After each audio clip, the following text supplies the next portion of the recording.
As if you were here for the morning session and the morning keynote, we heard some great words from Kevin Washburn, who of course is trained as a lawyer and has made his career as a lawyer. And because so much of the work that we're doing here at UCLA and so much of the work that I do has been inspired by Professor Carole Goldberg, it is really an honor to have her on this panel, and I'll give her a proper introduction in a moment. But we felt like it was an intuitive fit to make some focus of this event around law, since it's an area in which so many of our UCLA faculty are so deeply engaged, and then of course it speaks to so many of the issues that Indian people and Indian nations deal with. So because we have such comprehensive bios in the program, I'm going to give brief introductions rather than read the whole bio, so I invite you to take a look at those. I did want to just provide a little bit of context because I've had several people ask me this question, which is why the term good native governance and sort of what is the context for that phrase. So as many of you are aware, I mean, the term good governance has been used for a long time in terms of international affairs, has been used heavily in the question of whether nations are eligible to receive funds from the IMF and other sort of organizations that lend money to countries for nation building. That standard of good governance has been part of that conversation for a long time. And a few years ago, I had, I think it was in 2007, I had written an article, a law review article that I don't blame any of you for not having read because they're so long and boring, aren't they? But I had written a law review article about tribal sovereignty and nation building and why I really felt strongly that tribes should have the autonomy to do that. But it sort of begged the corollary question, which is what happens if tribes misuse that authority? And as Mr. Washburn said earlier today, you know, tribes are made up of people and people are human and they're fallible and they make mistakes. And so I wrote an article at the same time called Good Native Governance that was really trying to turn the conversation back inward and think about, you know, what does good Native governance look like? And when tribes are running their own show, what are the standards, if any? And are there sort of any universal principles? So that's where the word comes from, and it's really just meant to highlight what I think is a focus of this conference and this event, which is to really, of course, we're always looking at the interplay between sovereigns because we have to, because that's the nature of the business that we're in. But at the same time, really looking at what tribes are doing on the ground and what self-governance really looks like. And that, to me, is the really exciting part of the work that we do. So with that, allow me to stop talking and I'll introduce all of our panelists in the order in which they will speak, and they'll just make their way to the podium and or remain sitting, whatever they desire, as their turn comes. So our first speaker is going to be Carole Goldberg, who is Vice Chancellor here at UCLA for Academic Personnel and the Jonathan D. Varat Distinguished Professor of Law. As many of you know, she has been a leader in the field for decades, has spearheaded and inspired so many initiatives that have helped Indian country. She's a personal friend and mentor of mine, and so I'm delighted that she's here with us today. And of course is going to talk about her work on the Indian Law and Order Commission as she was appointed by President Barack Obama. Following her will be Matthew Fletcher, who's Professor of Law and Director of the Indigenous Law and Policy Center at Michigan State University College of Law. Matthew is a longtime friend, probably one of the leading voices in Indian law today, working extensively at the tribal level in addition to teaching a whole new generation of students and keeping all of us informed about what's going on in Indian country through Turtle Talk. So Matthew will be our next speaker. And our final speaker is Kristen Carpenter, who's an associate professor of law and co-director of the American Indian Law Program at University of Colorado Boulder. Kristen and I also go way back. We were law school roommates and co-chairs of NALSA and have had lots and lots of fun since then as colleagues and friends writing together and co-authoring a lot of our most recent works. And she'll be talking about jumping off point from one of our recent pieces about what's happening at the tribal level and how it relates back to the international human rights movement. So with that, I turn it over to Professor Carole Goldberg.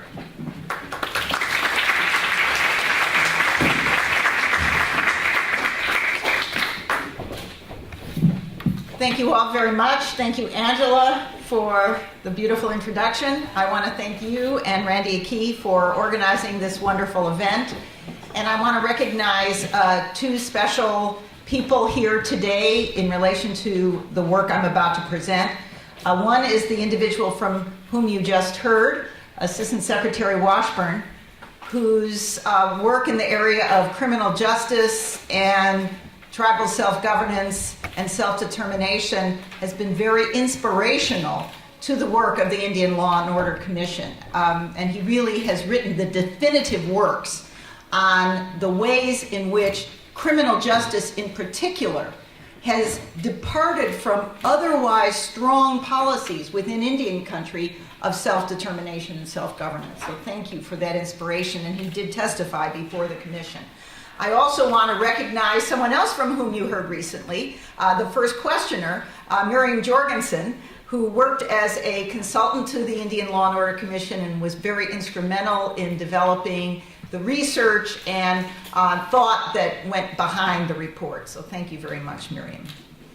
I'm going to be speaking today about the recommendations of the Indian Law and Order Commission and its implications for good Native governance. So just a visual to begin with. This is the report. It's heavy. It's a lot more, I think, than the Congress expected when they designated this commission. And I'll explain to you why. Here is President Obama signing the Tribal Law and Order Act in 2010. As you may be aware, it's not so easy these days for Congress to pass any legislation. The fact that they passed the Tribal Law and Order Act is noteworthy. It was, however, a lowest common denominator piece of legislation. It was whatever they could get the two parties to agree to, and therefore it wasn't much. There were some important things, including the extension of tribal sentencing authority, for example, but they basically did what Congress tends to do these days, which is pass on all the difficult questions to a commission that will presumably take the heat that they are unwilling to accept. Here is a description of the members of the Indian Law and Order Commission. One of the reasons why not a lot was expected, I believe, is we were all volunteers. And the staffing for this commission was quite limited. The budget hindered by, as you may recall, some very serious difficulties even arriving at a budget for 2011 fiscal year. What else is notable about this commission is that it was bipartisan in its composition. There were 3 of us appointed by the president, but then 3 appointed by the House, 3 appointed by the Senate, and within each House of Congress, both majority and minority parties had appointees. So we had both Republican and Democratic representation. Because the commissioners were designated before the switchover in 2000, at the end of 2010, the Democrats got 2 appointees in each house. So what did the commission do? Well, this slide will give you some idea. We held field hearings all over the country in all of the regional areas designated by the BIA. We had citizens who spoke before us and officials from tribal, state, and federal governments. Hours and hours of testimony, which we eventually had to transcribe. And we had very important support from the UCLA American Indian Studies Center, its Partners for Justice program, and I know some of the students who worked on that are here with us today. Leah, Nicole, thank you.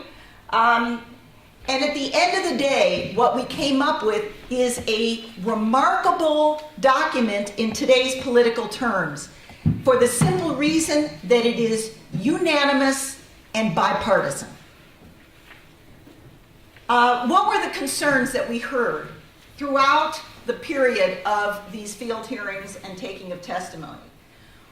We heard that the federal and state systems are suffering from exactly the problems that you heard Assistant Secretary Washburn describing.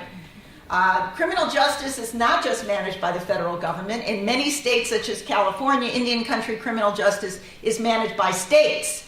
But the problem is the same either way, and that is unresponsive, remote provision of criminal justice. And the remoteness was not just physical, although that was problem enough. The remoteness is also political, that is, lack of political accountability, and also cultural remoteness, lack of congruence between the cultural values about what is justice and how it is to be administered, as between the federal or state governments on the one hand and the tribal communities on the other.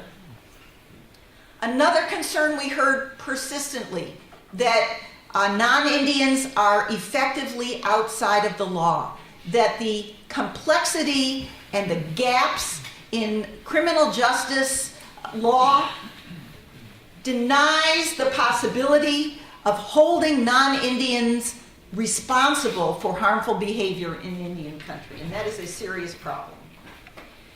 We also heard persistent complaints about the resources available for Indian country criminal justice.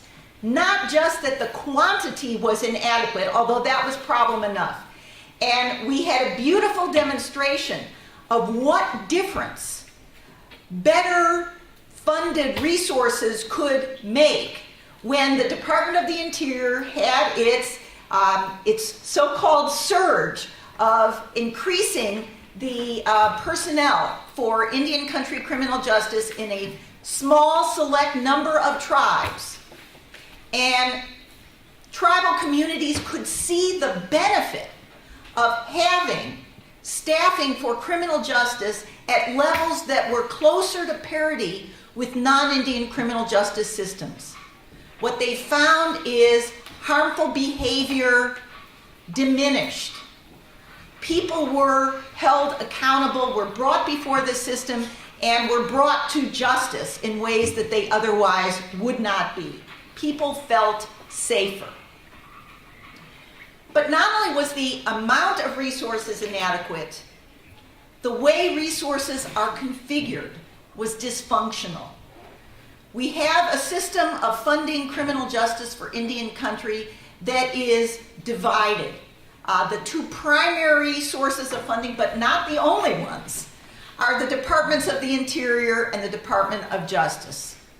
And we saw some of the adverse consequences of this division. The most visually striking of these being the funding that Justice would provide for the construction of detention facilities, and then Interior would be lacking the funds to provide the operating monies for those facilities that had already been built, or half built in some instances, and they would sit there unutilized.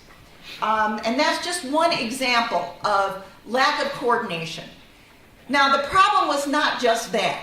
It wasn't just the division of resources, it was also the fact that in so many instances, particularly in the Department of Justice, the resources were framed as competitive granting resources rather than base funding resources.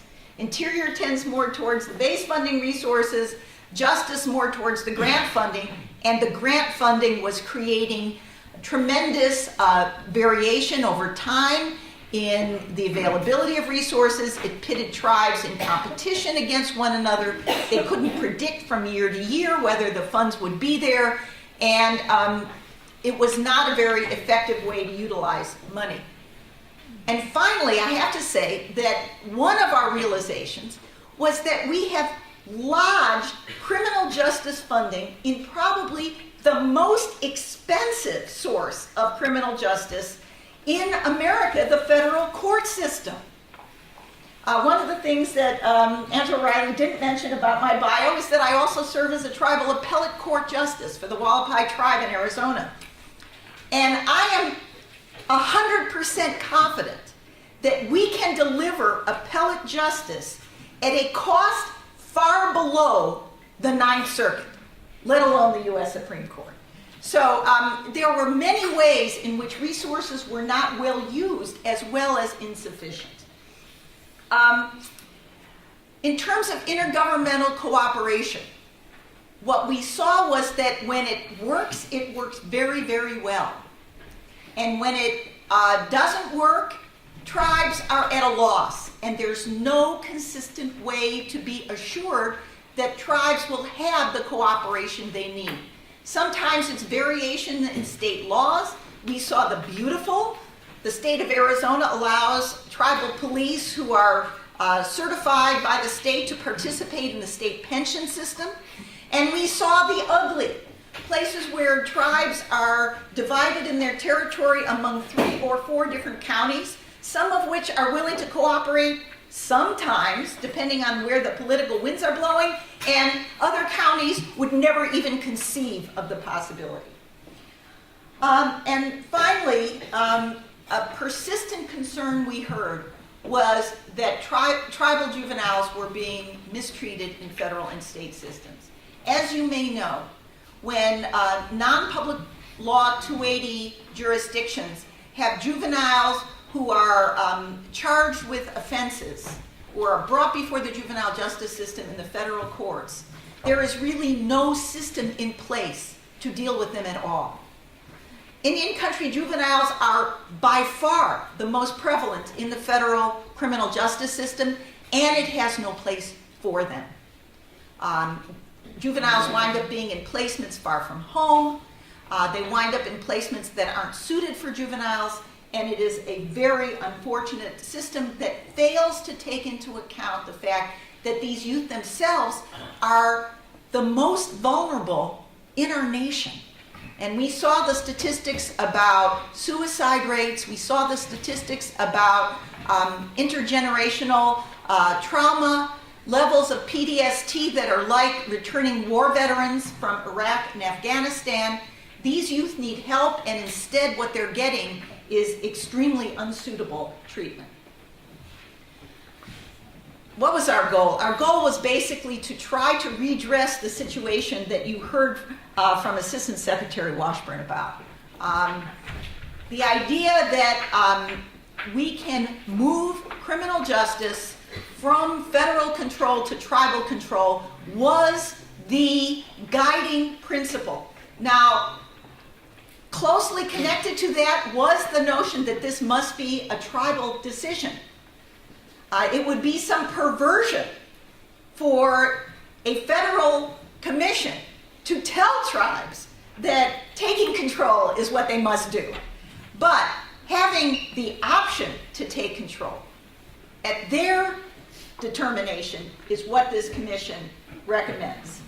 And as you'll see from the slide, some of these recommendations go to the executive branch, some of them go to the legislative branch, some of them that actually the federal courts could deal with. But we wanted to close the public safety gap for tribal communities. And you can see here the chapters that we have. And I'm not going to be able to go into all of our recommendations. Through the support of the UCLA American Indian Studies Center, all of the papers, archives, and report of the Indian Law and Order Commission are on the website of the UCLA American Indian Studies Center. Thanks to Ken Wade, the librarian at the American Indian Studies Center, for enabling us to do that. And you can find it all there if you're willing to go through a large amount of text. Actually, we have an executive summary, which will help. 2 strategies we worked on. Assistant Secretary Washburn talked about the workarounds. We did want to create the possibility for major restructuring at tribal option. We wanted the possibility of a massive shift of authority from federal and state governments to tribes, but we also recognized that tribes would be in a position to undertake this transformation at differing time schedules. And so while they are still within the framework of federal and state jurisdiction, we wanted the kinds of workarounds that would enable them to take additional control, even if they couldn't take full control. And so here are some examples. The major restructuring was most centrally to allow tribes to opt out of federal and or state jurisdiction, actually in whole or in part, and revocably, so that control would be fully theirs, and to assert jurisdiction over all people within their territory. Now, we have, as part of this recommendation, also the requirement that federal constitutional procedural rights be enforced, and we recommend the creation of a new Article III court, a federal appellate court of Indian appeals that would have limited authority to review solely those procedural matters. And that is a matter of ensuring individual rights that we thought was an important element. But that is a major restructuring. And we have a whole chapter on Alaska. If any of you are interested in it, this has been a very dramatic entry into the discourse in Alaska about tribal self-governance. And we recommend the reestablishment of Indian country in Alaska, which was severely diminished as a result of a Supreme Court decision in 1998. But again, we also had some workarounds. We wanted, for example, to reduce the realm of Indian country juvenile justice, and we recommend that through a small but very significant change in the Federal Juvenile Justice Act. And we have a whole section on intergovernmental cooperation, a whole chapter, that's designed to recommend ways to foster and enhance that, including things like a model program at the federal level, and also to create insurance pools so that states would be more likely to recognize tribal police as state peace officers, and more FTCA, Federal Tort Claims Act, backup for the liability that may be attached to tribal policing. And I'm going to skip through some of these slides because I'm being told to wrap it up. But I think you can see what the overriding themes are here.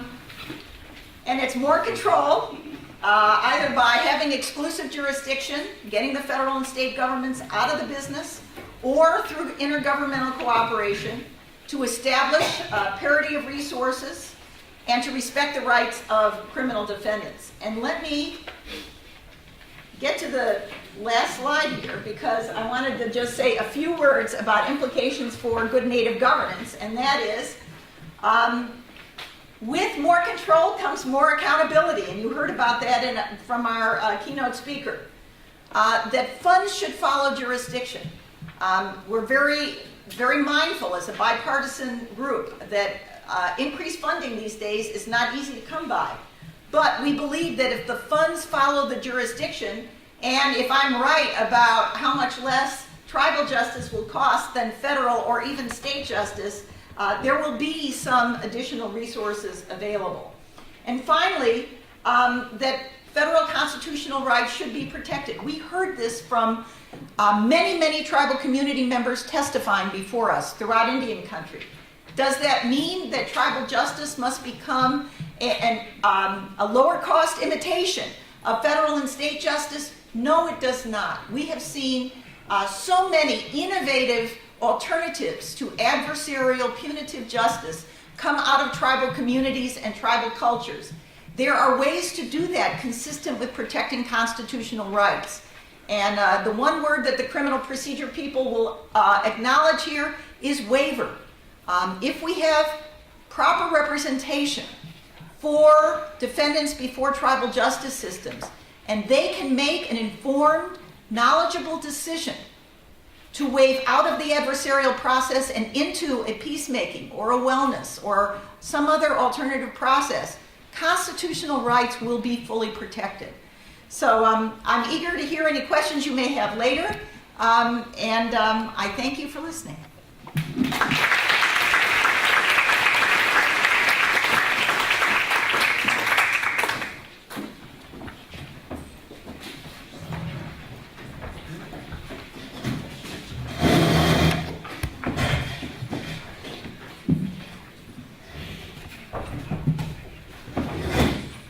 Well, bonjour and good morning, everyone. My name is Matthew Fletcher. I'm going to talk to you about tribal disruption, but first I want to thank Angela for having me here. And it's always good to hear Carole and Kevin speak because of their enormous wisdom and compelling stories. It's also good to see some good friends in the audience like Jill Dorfler and Alex Gabine, Bob Miller. Lots of good people here today. So my audience typically is, I like to speak to people who used to be my clients, tribal leaders, even though most of the time when I give talks, they're nowhere near where I am. And but I always have turtle talks, so I can always peddle my wares there. So today, like I said, I'm going to talk about tribal disruption. And the thing about tribal disruption is I can describe the theory for you. A good friend of mine who teaches at Dartmouth, who's not a lawyer, Nick Rio is the one who really told me about what disruption theory was in an ecological system. But I think that so many Indian tribes in the United States already knew what disruption theory was. You guys have all heard of trickster tales, right? So I'm an Anishinaabe, I'm a Grand Traverse Band of Ottawa and Chippewa Indians, and typically our trickster is a guy named Navajo, who's well known for setting fire to his own ass. And also was the one who stole fire for people. And other tribes, other communities have their own trickster stories, and I think of Indian tribes as tricksters in the American political system, American constitutional system. And they're annoying as hell, and a lot of what they do is wrong-headed, if not downright stupid or idiotic. But a lot of what they do is creative and very incredible. And so I'm going to make three claims, I guess you could say, today. The first is that tribes are disruptive entities in the United States, and that's a good thing. The second is that the adversarial system, which is what we're learning here in law schools, is antithetical to good native governance. And the third is that smart tribal strategy is directly related to what I guess you could call disruption costs, or what the law and econ people call transaction costs. So let me start by talking about some recent news in federal Indian law, which I think is a big deal. It has to do with the Oneida Indian Nation of New York. I remember going to conferences in the mid-2000s after a case came out of the Supreme Court called City of Sherrill versus Oneida Indian Nation, where we're all basically telling the Oneida Indian Nation that they were being a bad trickster, that they had made poor strategic choices, and frankly, they were. The Oneida Indian Nation's traditional territory is located in what is now known in upstate New York as Madison and Oneida counties. And they've been fighting with these counties for a long time. Madison and Oneida counties are not good actors. They are bad actors. Everyone admits that. They did nothing they wanted nothing to do with the Oneida Indian Nation. And I think as a result of decades of fighting with that tribe, the tribe was behaving in a bad actor kind of element as well. So they fought, and they went to the Supreme Court on a tax issue, and the Supreme Court said that this tribe's activities and what it is claiming are too disruptive to the settled expectations of Madison and Oneida counties, the state of New York, and the non-Indians who live within those counties. And so we're going to find that in this tax dispute, the tribe has to lose. Now, mind you, nobody even briefed that issue. So it's easy to attack the Supreme Court for basically cheating, because nobody even raised this issue. And although I will give some credit to the Supreme Court, because a couple of times they tried to bring it up in oral argument, but even the state of New York's attorney kind of dismissed them and said, yeah, but you're not going to rule in our favor for that reason. So we argued with, Oneida Indian Nation, I think, many of us privately thought that they were being a bad trickster. But in the last several months, they settled that tax dispute, which had actually threatened to go to the Supreme Court a second time until they figured out a way to get out of the Supreme Court.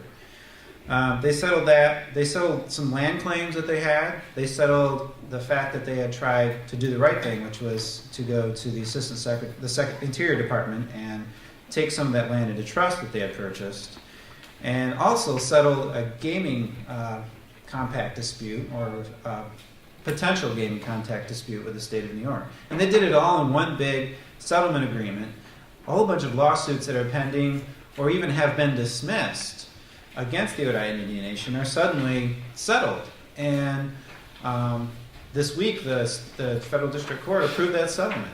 And the one tribe that objected to it, and rightfully so, is the Cayuga Indian Nation. And the Cayugas got out of what they wanted out of this as well.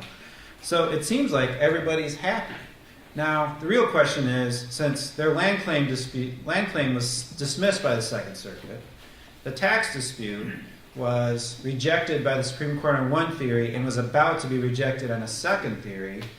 The fee to trust litigation, which could have been a direct challenge to Section 5 of the Indian Reorganization Act if it ever gone to the Supreme Court, that's gone. And the gaming combat dispute is over as well. All in one sweeping lawsuit. How did these things get settled? Why would New York and these two counties even choose to do this? And it's pretty remarkable. And I think it has to do with disruption theory. Now, the idea of disruption theory is pretty basic. And as my friend, we call him Dr. Nick. Dr. Nick says it really comes. There's a lot of disruption theories out there, and his expertise is in ecosystems. And so he says, look, let's say you have a social and environmental structure in place, maybe, I don't know, in an area, say in northern Michigan, and there is a forest fire, and a bunch of trees burned down, a lot of the undergrowth is burned away, and it looks really bad. And everything's black for a while, but then you have, the next season, you have the most amazing strawberry, blueberry, and huckleberry season that has been seen in the area in 50 years. And the trees that were struggling, that remained, are suddenly thriving. And while the immediate reaction to the forest fire is a sense of sadness and desperation, the long-term outcome is actually quite beneficial. And so I think the analog is, quite simply, that we have an Indian tribe that I think in two major ways, and any Indian tribe can be this way, but in two major ways can be disruptive to local governance. They can engage in a lawsuit, just like the Oneida Indian Nation did, or they can just simply be good at governing and expand their ability and capacity to govern. And the Assistant Secretary's talk this morning gives us an example of how, several examples of how that can and should happen. But when you have an additional tribal government in place in a local area, say, to use an example from my own tribal community, Leelanau County in the state of Michigan, Leelanau County starts suing us. And they don't know what to do with this new Indian tribe that suddenly has a bunch of police cars running around. They have land on, they have an Indian casino running. Leelanau County doesn't know what to do. And so they're disturbed and disrupted. Their subtle expectations going back decades, if not centuries, are undermined. And so we go to court. And ultimately, there's no outcome in Leelanau County versus Grand Traverse Band. There's settlements. There's a whole series of land use intergovernmental agreements. There are cross-deputization agreements and other public safety cooperation agreements. And this is just a microcosm of what happens, I think, in Indian country all the time. So if we look back the last 10 or 15 years, in addition to this Oneida, the Oneida disputes with their local governments and as well as with their state, in Michigan we've had two major settlements just in the last 10 years or so that are perfect examples of how tribes can engage in strategic sometimes, but not so strategic, and other times challenges to local governance. The Saginaw Chippewa Indian tribe in Michigan filed a reservation boundaries lawsuit about 10 years ago, 10 or 11 years ago now. And trust me, the 11 other tribes in Michigan thought that they were ass-hat crazy for doing so. Because they did so almost immediately after the Carole case came down, which said if you disrupt the settled expectations of local units of government, then you're going to be dismissed. And a couple of the cases that came out of the Second Circuit having to do with the Haudenosaunee land claims have gotten to the point where just by filing a lawsuit, you could be dismissed on the pleadings. I mean, at this point, I think, if a Haudenosaunee tribe filed a lawsuit alleging land claims right now, there doesn't even need to be a motion to dismiss. The court would just do it on its own. So why was Saginaw Chippewa so smart in doing this? Well, they reached They survived a few motions to dismiss on the Cheryl claims, on the Cheryl defenses, but they eventually reached this huge settlement. They settled all their tax disputes, they settled their law and order disputes, environmental regulation disputes. They're sharing revenue in a very smart way from their gaming enterprise, and just a series of 6 or 8 huge intergovernmental agreements that have really changed the boundaries of the reservation. They've restored, for all practical purposes, their reservation boundaries, while at the same time respecting that Isabella County, the city of Mount Pleasant, and the state of Michigan all have jurisdictional authority and obligations to the people within the reservation boundaries. And it's a remarkable thing. We're all kind of shocked. So, and there is an additional settlement having to do with in the United States versus Michigan treaty rights litigation. That was, I think, much less controversial and complicated, but it really settled the inland treaty rights of the 5 1836 treaty tribes in the U.S. v. Michigan litigation, pretty much going forward. And it's a pretty remarkable thing. I think there are ongoing disputes right now that could be, they could be dismissed out of court. The tribal claims could be dismissed out of court, but that doesn't mean the underlying possibility of a settlement is not inevitable. So there is one remaining Bureau Plan claim that's pending. It's a St. Regis Mopoc claim. We're able to survive a motion to dismiss on lands in their Hogansburg Triangle area.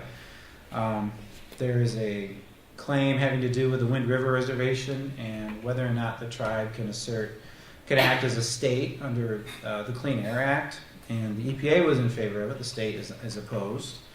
So all of these things are very disruptive.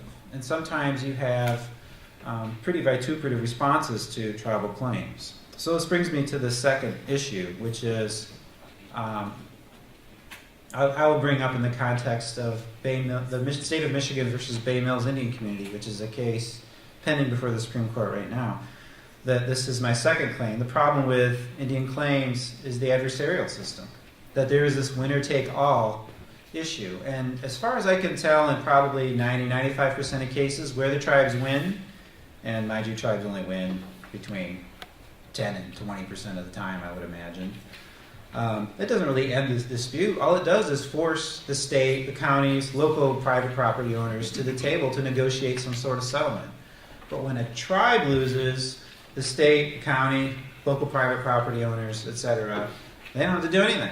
They don't have to respond. They can just say, "Ha, we won, now go away." The thing is that the tribes are timeless entities. They don't ever go away.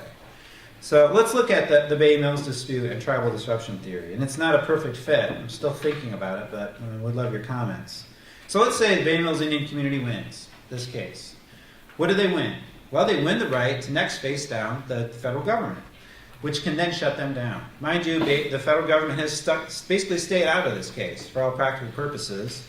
And all it is a dispute involving another tribe and most importantly, the state of Michigan. You guys all know sort of the details of the Michigan versus Bay Mills issue, right? So if Bay Mills wins, all they get to do is to continue to litigate.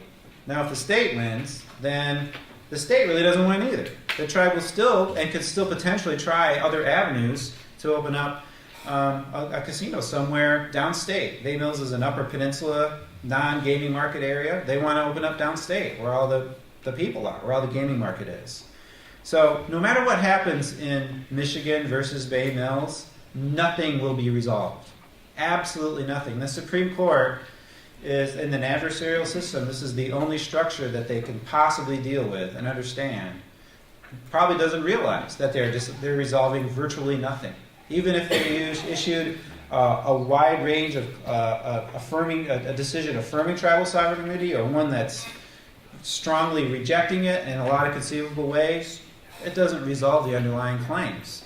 So who are the players in this Bay Mills casino litigation? Well, first of all, Bay Mills, and also the Sault Ste. Marie tribe of Chippewa Indians, who's not a party to this case, but they want to open up downstate too. And so that's where all the money is. And Bay Mills has, Sault Ste. Marie wants to go to Lansing. Bay Mills leadership has said they want to go to Port Huron. Both of those places are downstate gaming markets. the second and third players really are the state of Michigan. They either want, and it's not entirely clear what they want. I think they want to more money, the more revenue for the state budget, or maybe they just want to limit, as a matter of politics, limit casinos in downstate Michigan, whatever. Either way, those are they are definitely a player. The other players are the downstate tribes. Now, they're letting other tribes, other entities do their work for them for the most part. But Saginaw Chippewa, which we've mentioned already, is a downstate tribe. They have a gaming market they want to protect. Another tribe that has asserted a claim in the Sault Ste. Marie case is the Nanawasepi Huron Band of Potawatomi Indians. And they want to protect their market as well. And the funny thing is, there is a gaming compact negotiation going on right now between most of the tribes in Michigan and the state of Michigan. And I think publicly the Saginaw Chippewa tribe has even told the state of Michigan, we're willing to raise the amount of money that we're willing to share with you if you will help us protect our gaming market. I find this fascinating that an Indian tribe is willing to pay a state to protect itself from other Indian tribes. My question is, why the hell don't they give that money to the other tribes they're trying to keep away? Why pay the state of Michigan something they don't have to pay the state anything? Why not just say, we know you want it down here, and we know we can't stop you from fighting. We're not going to give the money to the state. We'll buy you off instead. And that may mean they'll have to buy off all the 5 Upper Peninsula tribes. I don't know. But tribal disruption theory allows us to at least consider the idea that all of these parties can cut a deal. You could have a couple of different ways to do it. You could share all the downstate revenue some way. And Saginaw Chippewa and Nanawasepi Huron could keep out these new casinos, and they'd be willing to pay the price to the other tribes to keep them away. And the other tribes, who are really getting something for nothing, can't say no to that. Or the second one is simply allow those tribes to come downstate, and then they have to share the revenue with the tribes that they're sort of imposing on, or coming up with this market. So that leads to my last claim, which is tribes need to be smart when they engage in disruption theory, because my sense is a tribe like Bay Mills, frankly, has not been smart. And the price that it's going to cost them in terms of dollars is going to go up dramatically in the end if they get what they want. If they actually cut a deal one way or the other, the amount of money that they're going to end up paying or losing is going to be expansive and much larger than it would have been if they were a bit smarter. So with that, I would say open for questions, and I hope you understood what I'm talking about. I assume that you guys already know all about this, about these cases in any event. So thanks for your time, and welcome questions.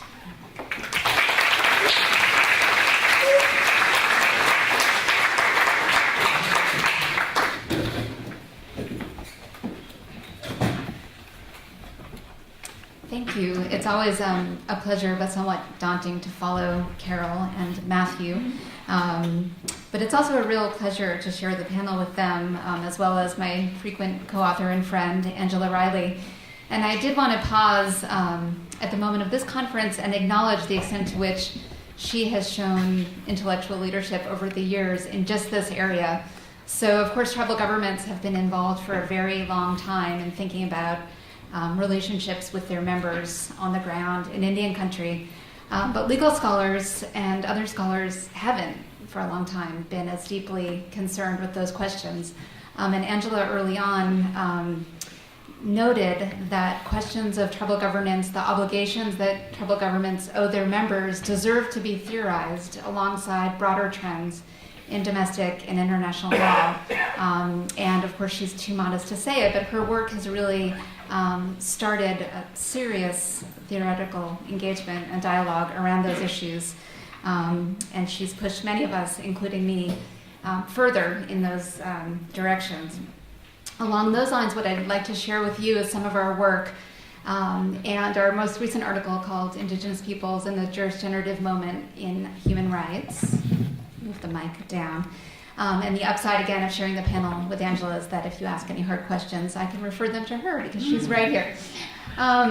So, of course, from their earliest encounters with Europeans, Indigenous peoples have been involved in international diplomacy through treaty agreements having to do with everything from trade to land to property matters.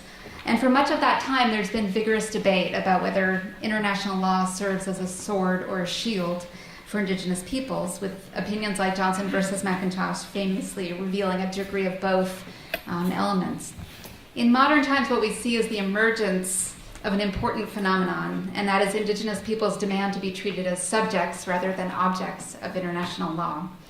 By their appeals to the League of Nations in the 1920s, early appearances like you see here at the UN by Haudenosaunee peoples in the 1970s, and most recently their participation in negotiations culminating in the UN General Assembly's 2007 adoption of the United Nations Declaration on the Rights of Indigenous Peoples.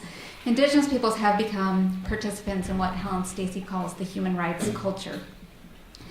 Increasingly, the world recognizes Indigenous peoples as peoples with rights to self-determination, equality, and non-discrimination, as set forth in instruments like ILO 169 and the UN DRIP, which of course draws from earlier treaty regimes and the UN Charter itself.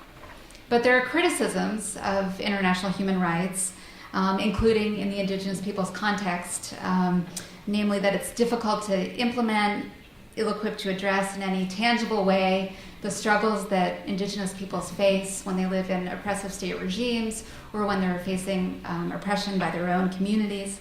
We also hear the critiques that international law is as culturally foreign as other imposed systems of law, federal laws, as Kevin was mentioning earlier, or that international human rights law relies on static notions of culture in a way that forecloses the development of Indigenous peoples in ways that are meaningful today.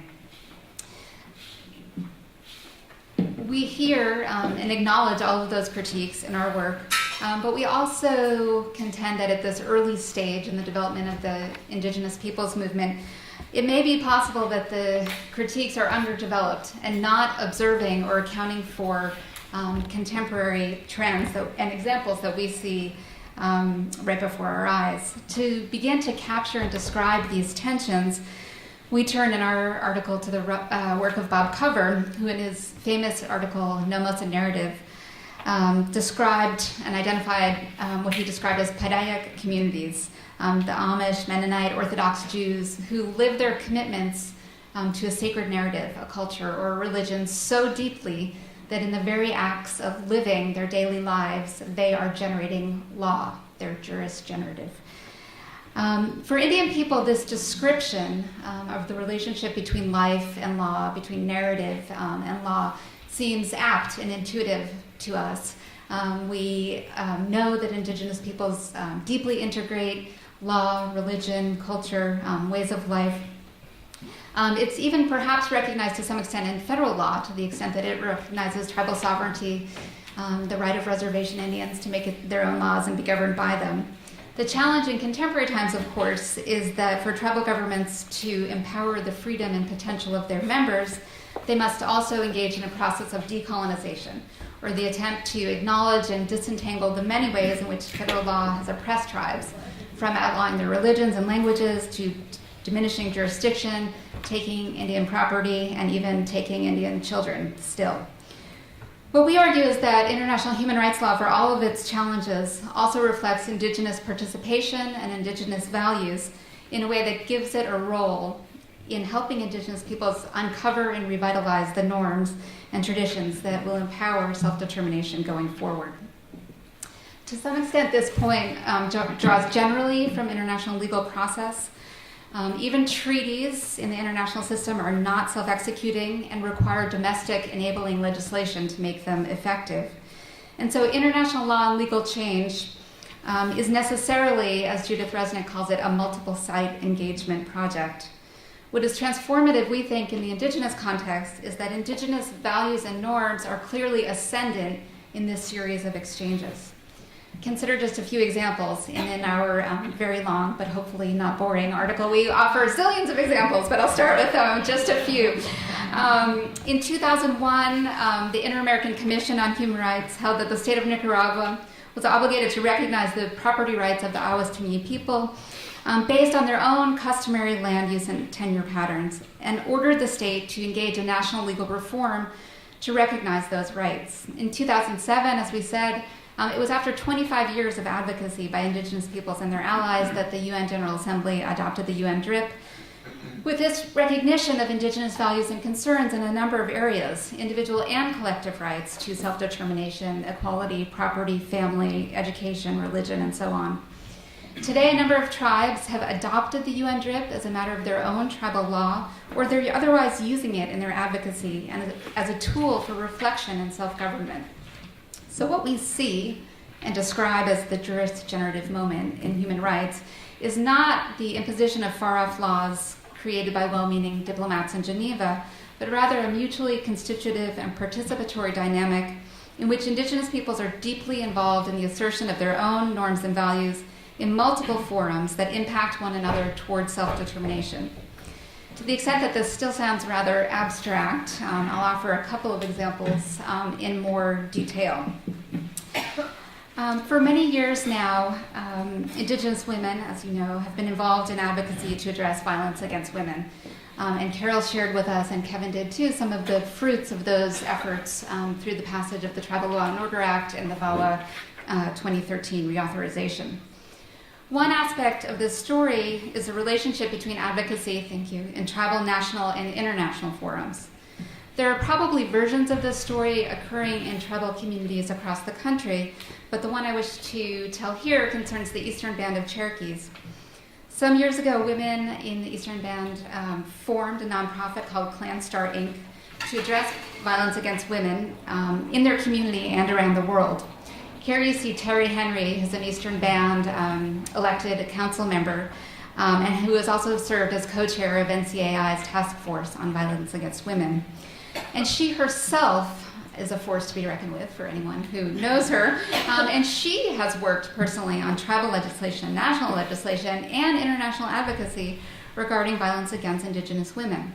What you see here is a picture of Rashida Manjoo, who's the UN Special Rapporteur on violence against women, who in 2011 was invited by Terry Henry and others to visit the United States to spotlight the situation, and the situation broadly described as you know, 1 in 3 Native women will experience violence in their lifetimes.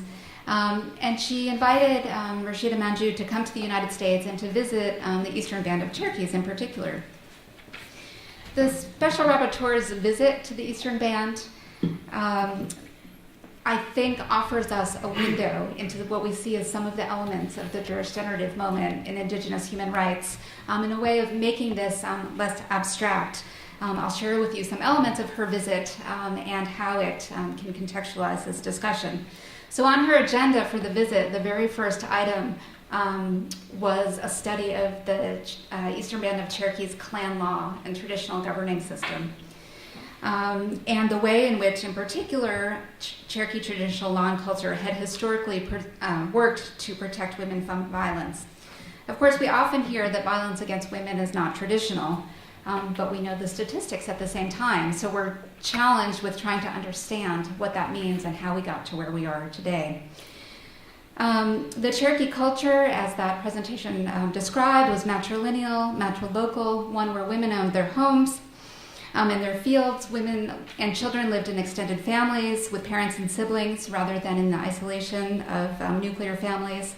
The culture included powerful stories of female leaders, religious and otherwise, the model of peaceful resolution for disputes between spouses, and an ideal of harmony and balance. Social order was maintained by a clan system, that's what you see here, which according to Renard Strickland and John Reed and others who've studied it, imposed on relatives the obligation to avenge crimes, including rape or murder committed against women. And yet, much of this system began to change as Europeans moved in originally for trade, moved in to stay, increasingly acquired Cherokee lands.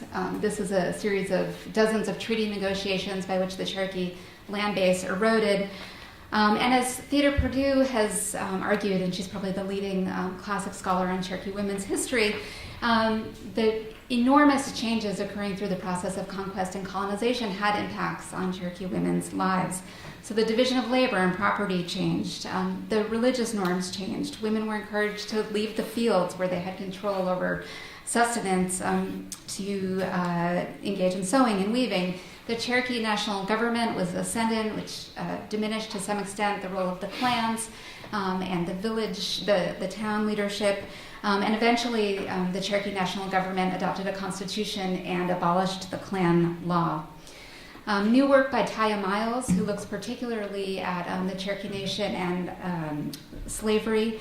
Her work illuminates that stories of domestic violence, often going hand in hand with alcohol abuse and slavery, begin to ascend during this time. Of course, the ultimate upheaval in Cherokee life was the Trail of Tears, in which the Cherokees were relocated from their homelands to Indian Territory, leaving all of the stability of their lands and towns behind, with many people dying along the way. And I don't know if she's in here, but Julia Coates, who's a Cherokee Nation of Oklahoma council member, is really the leading authority on Cherokee community history today, and she has a new book on the Trail of Tears that I haven't yet read, but I'm looking forward to. The Trail of Tears, needless to say, was a poignant time for Cherokee people, but it has contemporary ramifications. So as Terry Henry would say 180 years later, the Trail of Tears legalized the deaths of thousands of Cherokees, and as a result, Cherokees experience history differently than other Americans, and violence to women is part of that history. So when Rashida Manju was visiting the Eastern Band in 2011, she was visiting the descendants of those who had experienced and resisted the worst of violence and conquest. This is a community that in subsequent years has, like many Indian communities, faced its share of poverty, poor health, family instability, and violence against women has been part of that story. But by 2002, the tribe was already turning things around. It passed a new statute addressing domestic violence, providing redress to the tribal court for protective orders, as well as emergency responders services, public safety, juvenile and offender rehabilitation programs. In a critical set of decolonizing moves, the tribal court, and Matthew knows more about this than I do, but even before the Tribal Law and Order Act and VAWA, the Cherokee Tribal Court began to limit the impact of Oliphant in decisions invoking international human rights law and self-determination. For example, affirming tribal court jurisdiction over non-Indian, non-citizen offenders because Oliphant hadn't directly spoken to that.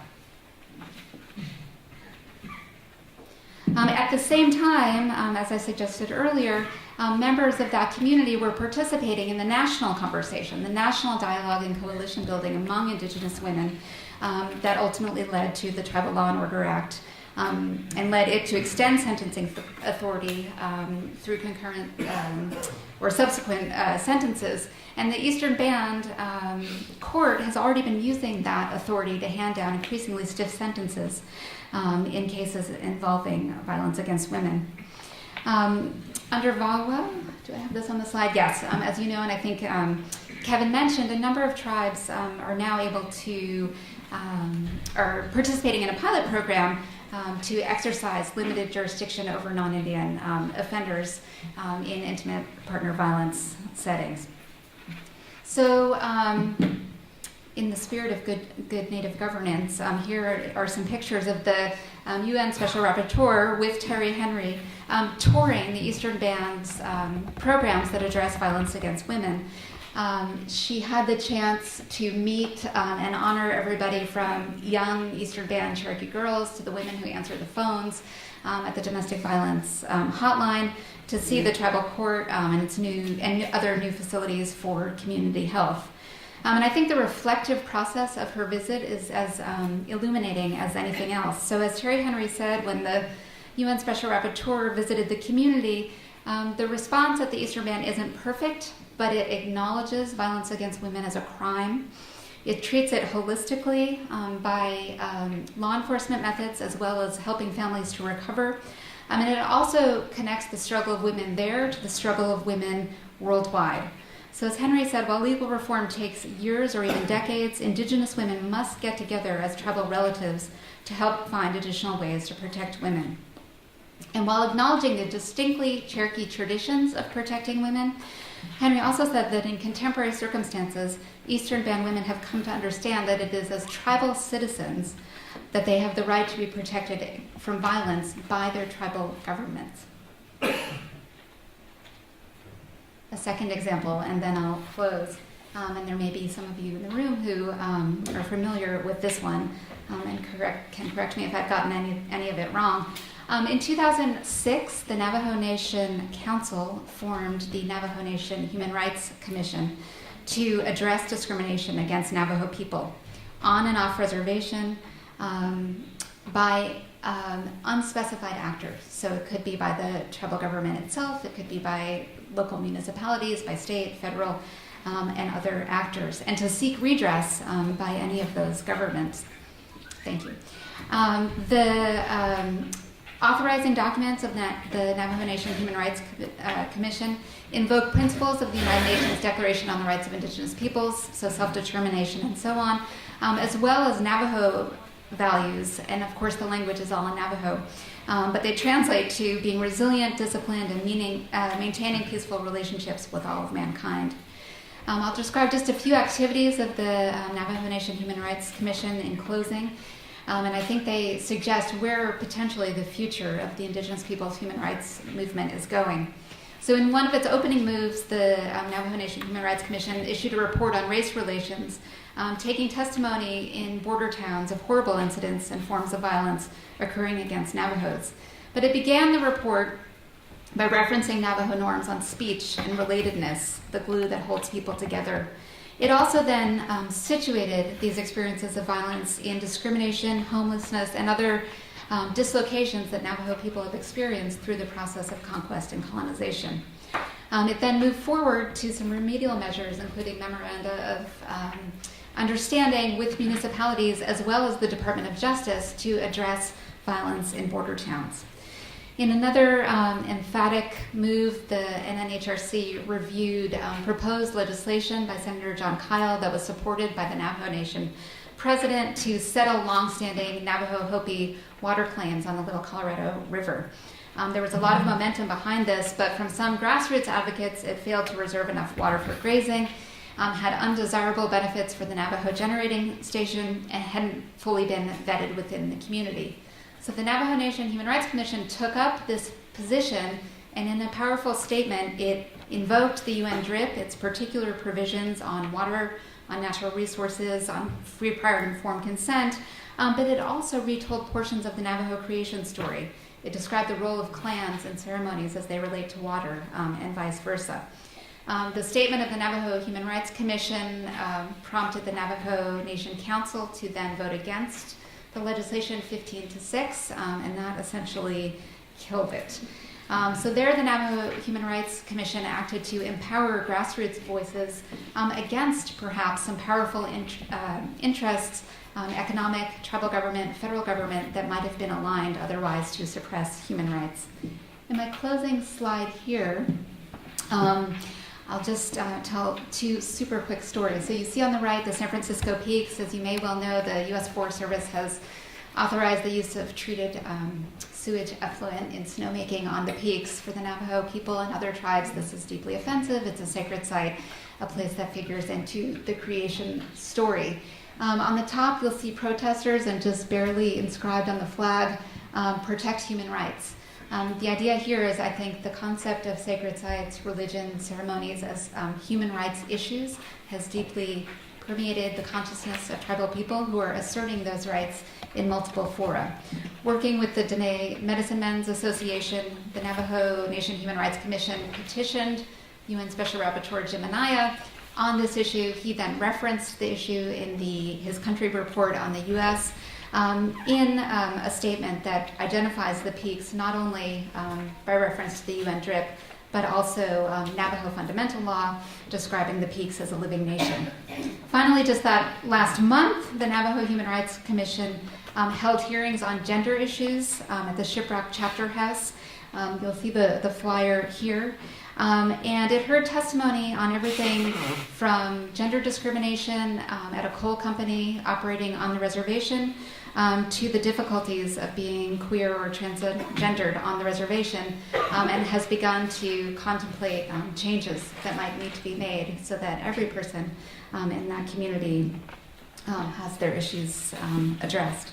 And in these and many other settings, we argue in our paper that the Indigenous experience with human rights transcends some of the lines that are often drawn between tribal and collective, Western and non-Western, traditional and contemporary, toward what is hopefully a better future of human flourishing and tribal flourishing. Thank you.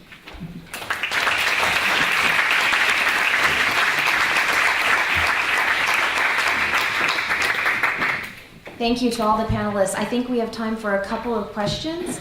If you have a question, please make your way to one of the two microphones.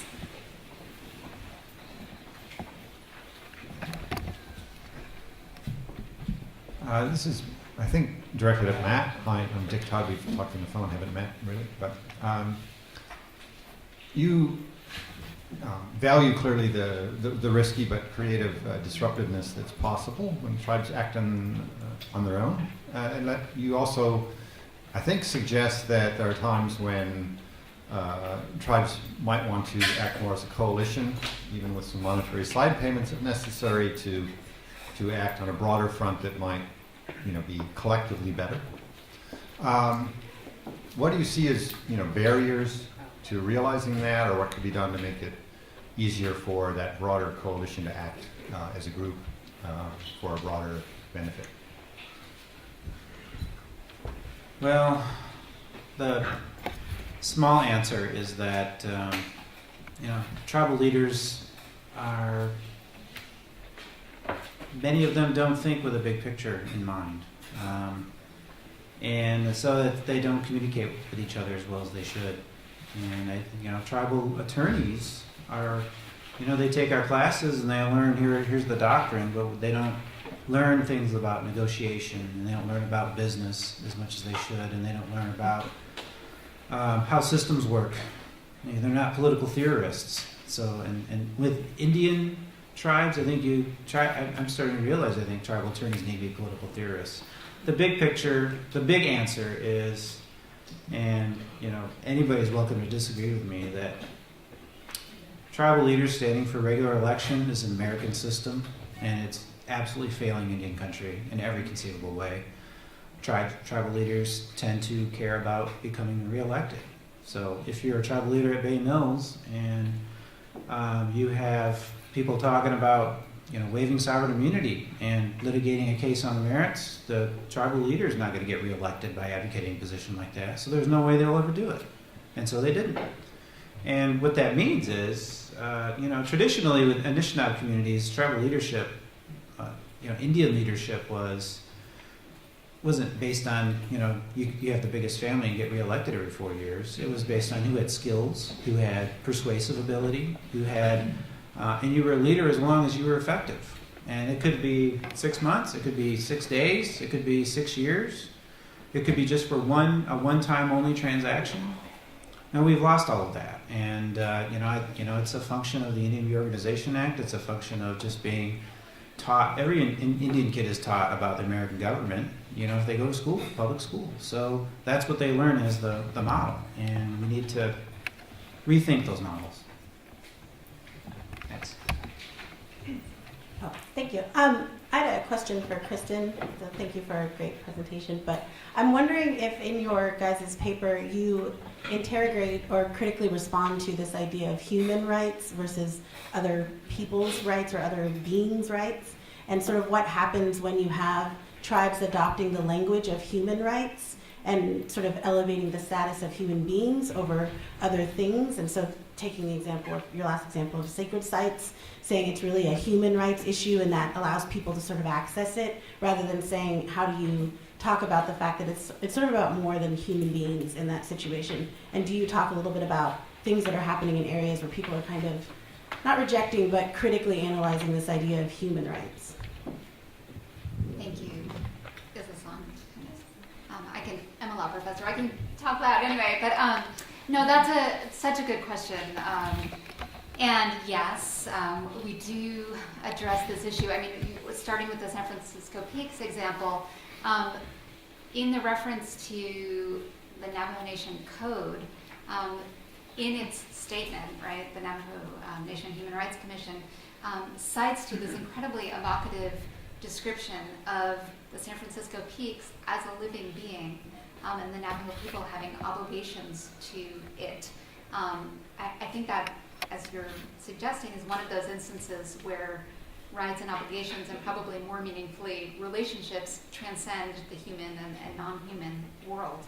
I think that it's exactly that way, that tribes bringing their own cosmologies, worldviews, and laws to bear on human rights that will enlarge those concepts. Now, whether you can take something that is explicitly grounded in international human rights law and expand it to the non-human or non-living world is a huge question. My approach and inclination is to be wide-ranging, and if that's what's important to tribes, they can absolutely use those instruments to protect and express obligations between humans and land, natural resources, animals, and I think that there are lots of examples where we see that. One of the constitutions I love, a recent constitution from the Yurok tribe, from your part of the world, has this incredibly beautiful and evocative description of the Yurok natural world, and it also describes human rights. So I think there is some capaciousness in this law. Please join me in thanking our panelists.